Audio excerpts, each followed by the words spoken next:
January 6th, 2021 practice. Michael goes to Walmart and purchases 5 pairs of jeans for $49.95. What was the cost of each pair of jeans? So he went to Walmart, he got 5 pairs of jeans, and he paid $49.95.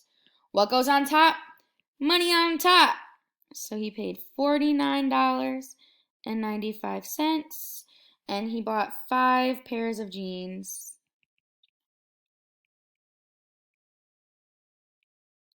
All right, how are we going to figure out how much it costs for one pair? Let's say he wanted only one pair instead, or his friend wanted one pair. But how much is it? Well, we got to divide. $49.95 divided by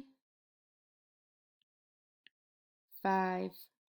Now we only have a decimal on the inside, so we're going to pop that up. Pop it up. Now, can 5 go into 4? Nope, but can 5 go into 49? Yeah, it can go in 9 times without overflowing.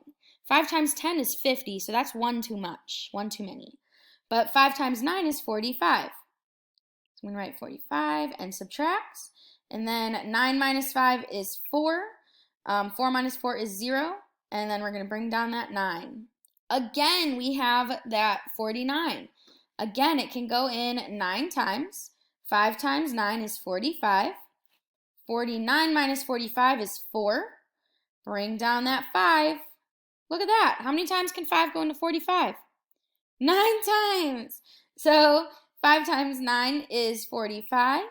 When we subtract, we get a 0.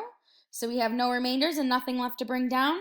So $9.99 or $9.99 for one pair of jeans.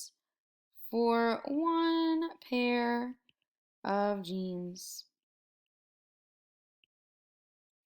And that is going to be your answer. Woohoo! Great job, everybody. And that's it for our practice. Great job.